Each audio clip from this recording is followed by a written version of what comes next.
In the mid-90s, 3D mascot platformers were all the rage, with games like Super Mario 64, Banjo-Kazooie, Crash Bandicoot, and Spyro the Dragon capturing the hearts and minds of gamers around the world. Among them was a small green crocodile named Croc, who isn't as fondly remembered as some of his contemporaries, but nevertheless made his mark on the 5th generation of video game consoles before quietly fading away into relative obscurity. In this video, we'll be taking a look back at the creators behind Croc, Argonaut Games, their prior relationship with Nintendo, and the challenges that arose from creating a 3D mascot platformer during a time when nobody really knew how to make one. This is the history of Croc. The origin of Croc can be traced back to the early 90s, when developer Argonaut Games, known as Argonaut Software at the time, collaborated with Nintendo on the creation of Star Fox for the Super Nintendo Entertainment System, along with the Super FX coprocessor that powered it.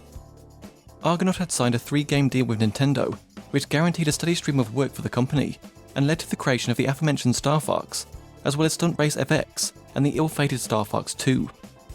In 1994, as Argonaut was wrapping up development on their sci-fi FMV shoot-'em-up, Creature Shock, a 3D artist and animator named Marcus Morgan created a rendered animation sequence of Nintendo's Yoshi character running through a simple 3D level, in what was essentially a hybrid of Super Mario Kart and Super Mario World.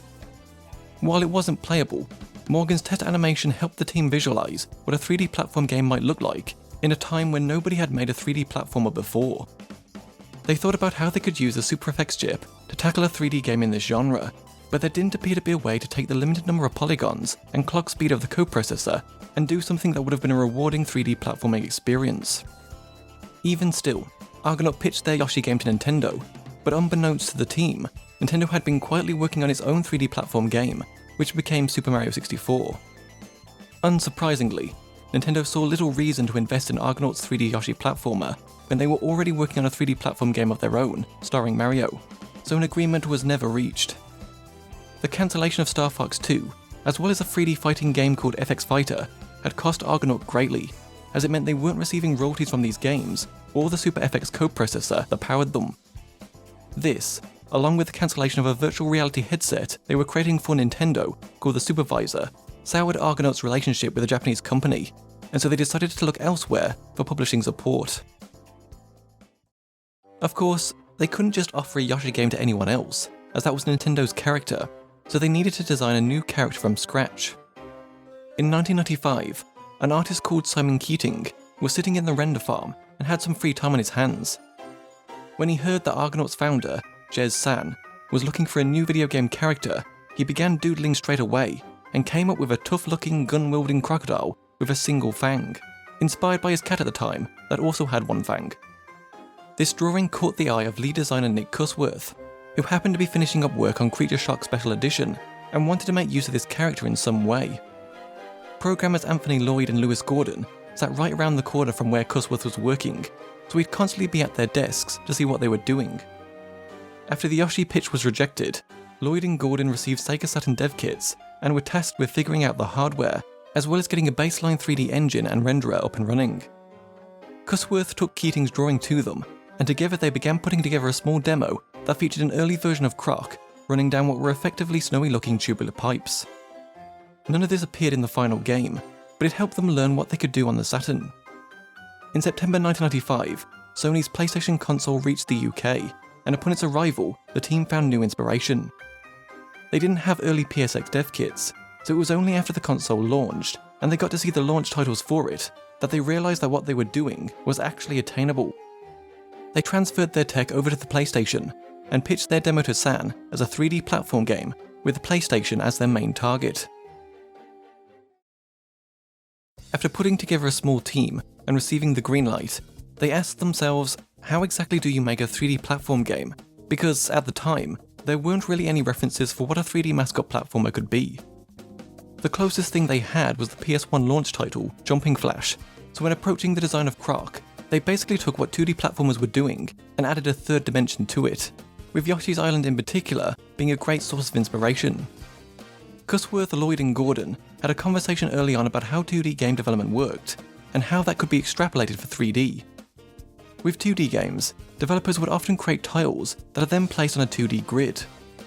The trio considered whether they could do the same in 3D, using cubes.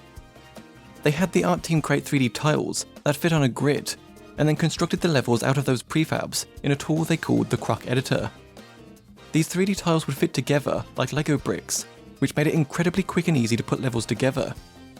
If there was a specific piece they needed, the art team could rapidly create it, which meant there wasn't a need to do any kind of greyboxing to map out the levels beforehand. Everything was built in the Croc Editor using assets created in 3D Studio, with most of the game being written in a basic-like language that they called the Argonaut Strategy Language, or ASL for short. The Croc Editor itself was written to work under DOS, as were all of their other tools at the time, as developing games on Windows wouldn't become commonplace for several more years. They actually started building their tools very early on, just to create levels before they even had a character running around. While Super Mario 64 could get away with big open levels thanks to the power of the Nintendo 64, the hardware limitations of the PlayStation and Saturn meant Croc's levels needed to be much tighter, so the team created small interconnected rooms instead to ensure the game didn't dip below its 30 FPS target. Their engine and tools were so versatile that Cusworth could go home in the evening, think about a level he wanted to make, and then come into work the following morning and just build the level exactly as he'd imagined it. The turnaround time was so fast that you could make changes to the level layout or scripting, reload the level on the PlayStation, and have it start pulling the latest data without needing to spend hours recompiling everything first. This incredibly short turnaround time meant they could much more easily iterate on their designs. The Castle Island levels in particular were a result of them getting later into development and Cusworth just going crazy with everything their engine could do, while the game's final island, Crystal Island, was made in less than a week, right at the end of the game's development. They wanted to include some secret harder levels that were hidden away, as it was a fairly standard practice to have a whole world or set of levels after you've completed the game. So they threw in a load of stuff, changed the textures on some of the assets, and just went mad with the designs of the game's final levels. Croc's world is made up of 5 distinct themed islands, with each individual level being split into multiple smaller subsections. The team didn't want any distant fog, which facilitated the need for the smaller room-based level design. But it wasn't just technical limitations that influenced this design choice. They also wanted each room to be its own little puzzle, so that it felt like an achievement to make it through each area. They built hundreds of levels for Croc over the course of its development, with just as many being discarded, including a planned snowboarding level that got cut towards the end of development due to the team running out of time. The ease in which levels could be built in the Croc Editor meant they could freely experiment with different ideas, throw out ones that didn't work, or salvage bits of a level to use in another. Cusworth recalled doing a level design primer class for some of the QA team, where he took screenshots from Yoshi's Island and asked them what the play needed to do in each screenshot. You could stop any frame of Yoshi's Island and immediately understand what was being asked of you, and they wanted to replicate that with Croc. Each room needed a clear purpose and also needed to be easily understood. The A to B had to be explicit, and if it wasn't, then they'd add guides along the way, such as something to climb up, but once you'd done so, you'd clearly see where you needed to go. They wanted to maximise the playtime within each of these spaces, with each room taking around a minute or two to get through, so each level as a whole would be between 5 to 10 minutes of total gameplay. The level names themselves came about as a result of their working conditions. They were making Croc in a horrible basement space in the original Argonaut office, which was not luxurious in the slightest. But, because they were isolated from other teams, they had a stereo and could play music while they worked on the game. The Train Spotting soundtrack happened to be popular that summer, so they ended up listening to it, and it stuck, with one of the levels being called Shouting Lava Lava Lava, which was a reference to the lyric Shouting Lager Lager Lager from Born Slippy by Underworld. The game's first level, And So the Adventure Begins, was named after a David Lee Roth video that Cusworth had seen, where that line appeared, which always stuck with him. The level Underground Overground was a reference to the 70s kids TV show, The Wombles. Say No Snow was a reference to the single Say No Go by De La Soul. And Lights Camel Action, believed by some to be a pun on Lights Camera Action, is actually an obscure reference to a band named Stump, and a song of theirs called Charlton Heston, in which Lights Camel Action is a part of the song's lyrics. Many of the game's other level names were just really bad puns, such as Crocs Interactive being a pun of Fox Interactive, the game's publisher. As the team continued working on the game, they started seeing other 3D platformers coming to market.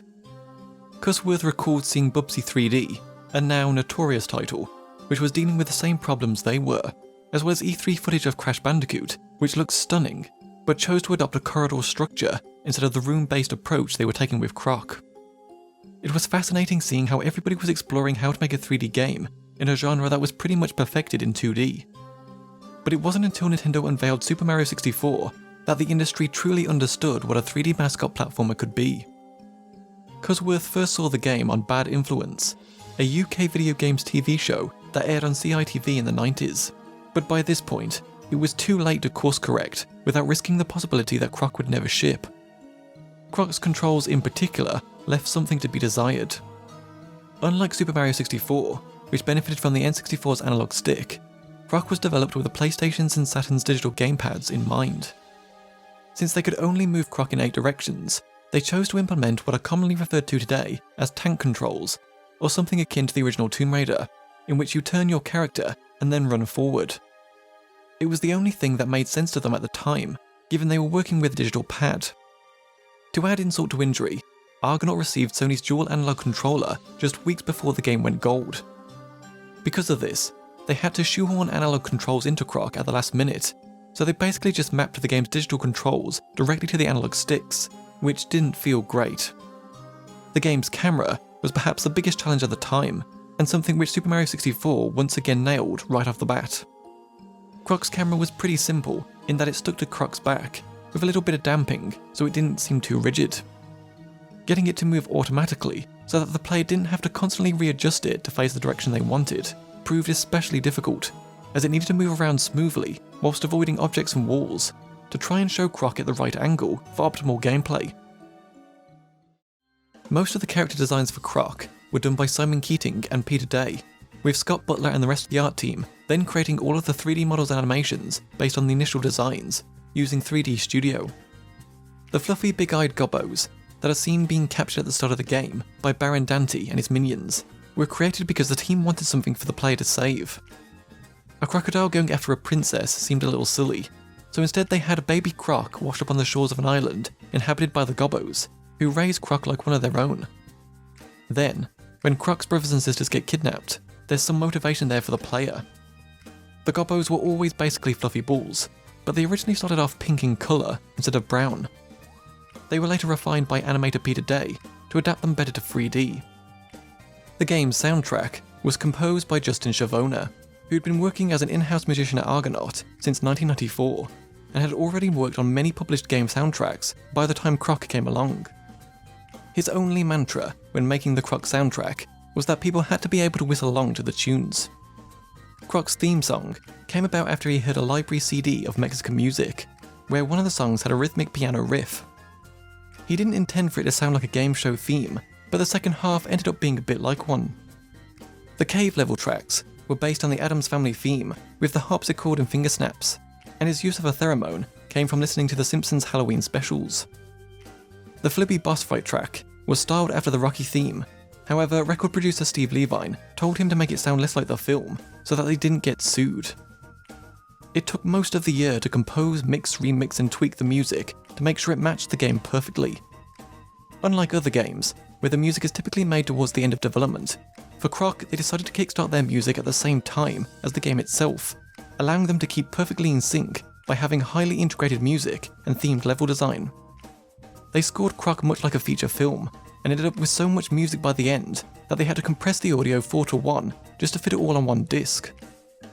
Croc's adorably memorable voice was provided by Jonathan Aris, who was a friend of the audio department. He came in one day, and they decided to just let him loose on the microphone.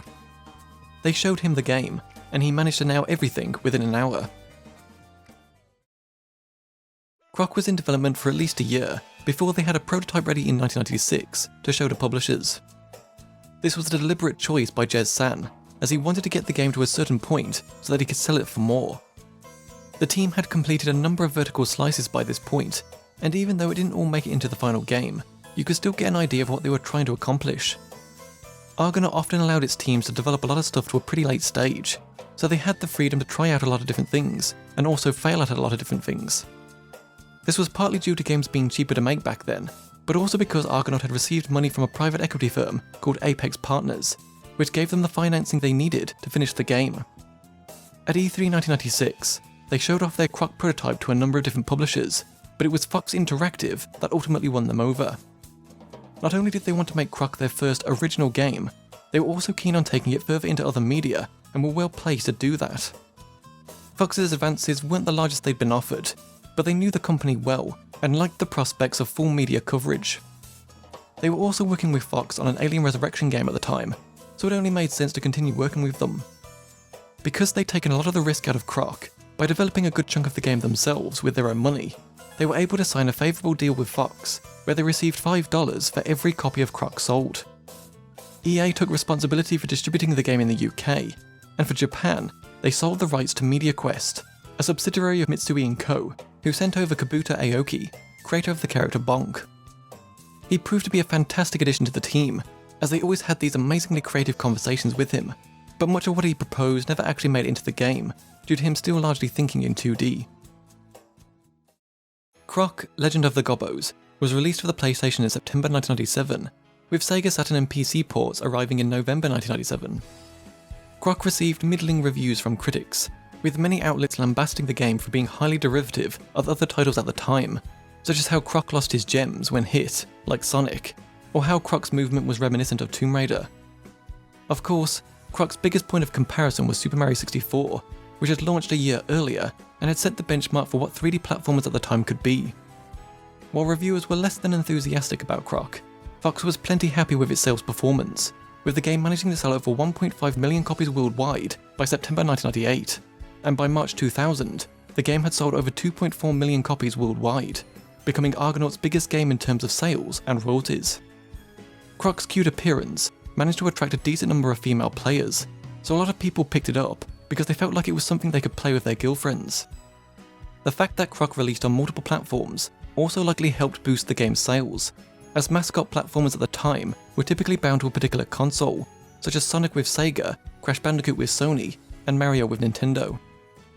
Following the game's release, a bizarre bug was discovered with a Sega Saturn version of the game that resulted in Croc's head disappearing.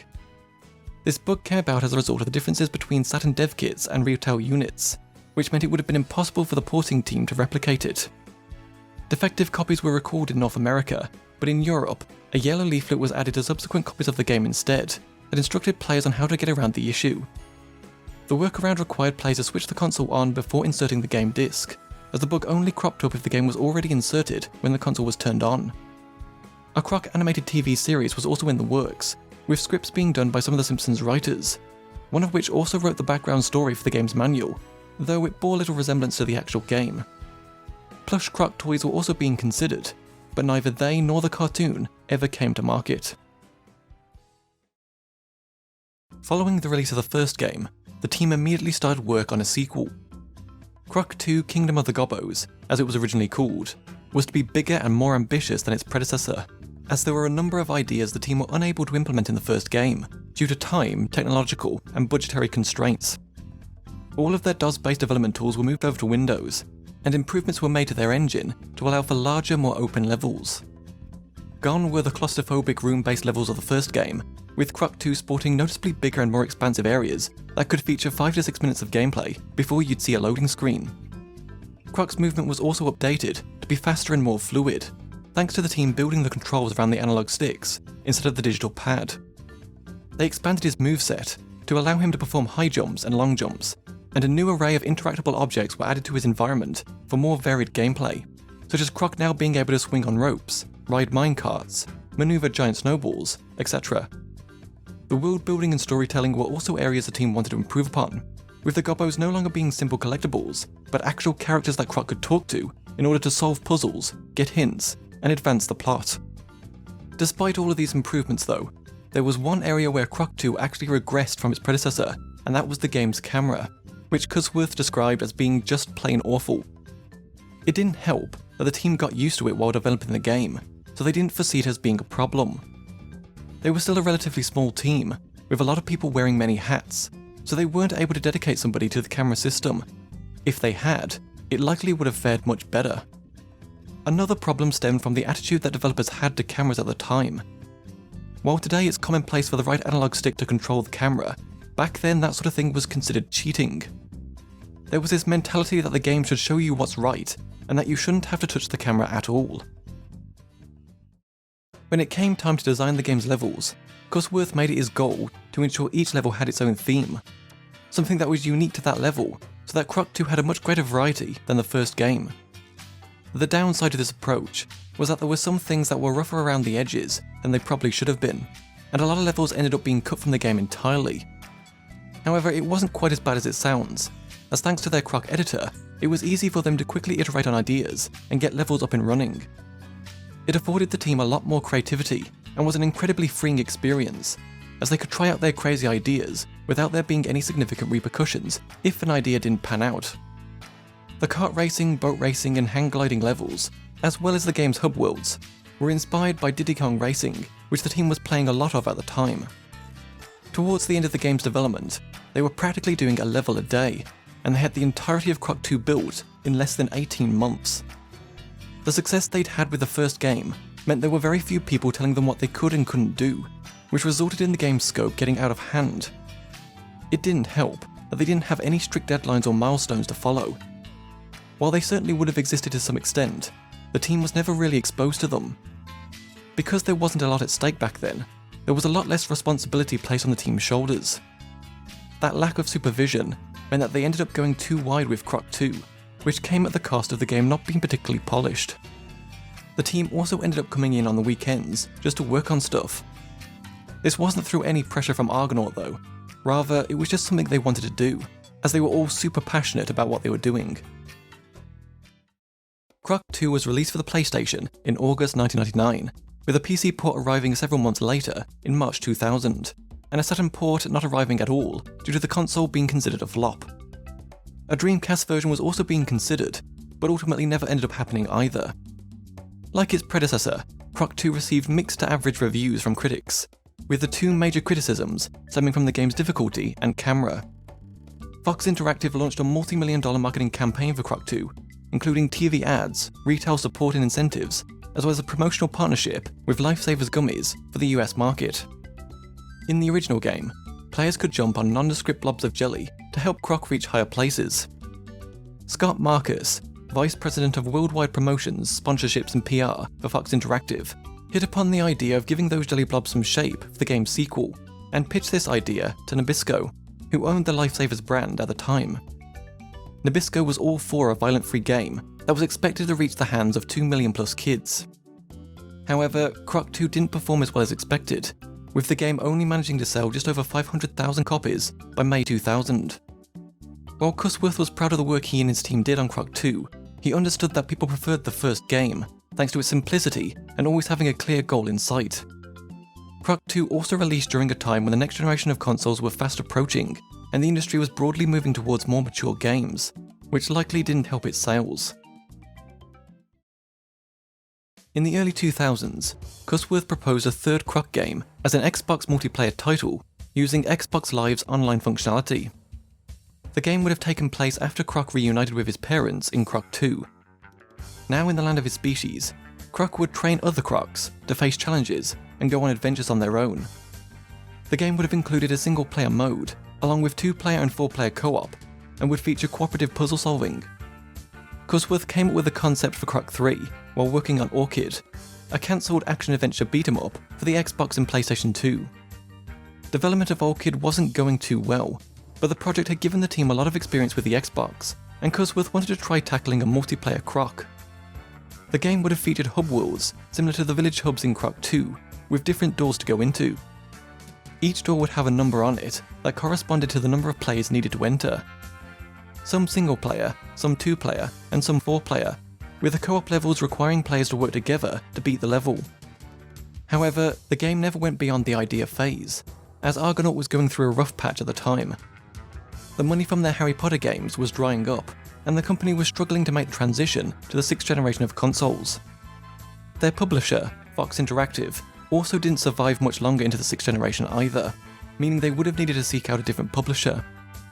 By this point, the market had also very much transitioned away from cute family-friendly mascot platformers, thanks in large part to the success of Grand Theft Auto 3 in 2001, meaning there wasn't really an appetite for a game like Croc. In March 2000, Fox Interactive and THQ announced plans to co-publish multiple Game Boy Color games based on several popular Fox properties, which included Croc and Croc 2. These games were not developed by Argonaut, and featured completely different gameplay from its mainline counterparts, with the first game being a 2D side-scrolling platformer, and the second game being a 2D top-down adventure game reminiscent of The Legend of Zelda: Link's Awakening. In 2004, Argonaut Games officially closed its doors, following substantial losses, with the only other Croc titles releasing after this point being a handful of mobile games between 2005 and 2006. The rights to Croc, however, were bought by the company's founder, Jez San, following Argonaut's liquidation in 2004. In June 2023, San announced on Twitter that a Croc HD had started early development. If you enjoyed this video and would like to support the work I do, then please consider checking out my Patreon or becoming a channel member, where you can get exclusive access to new documentaries before anyone else, see monthly updates on the progress of whatever documentary I'm currently working on, and even have your name featured at the end of each documentary you funded. You can also send a one-time tip via Ko-fi or a super thanks, if that's more your style. Click the card or the links in the description below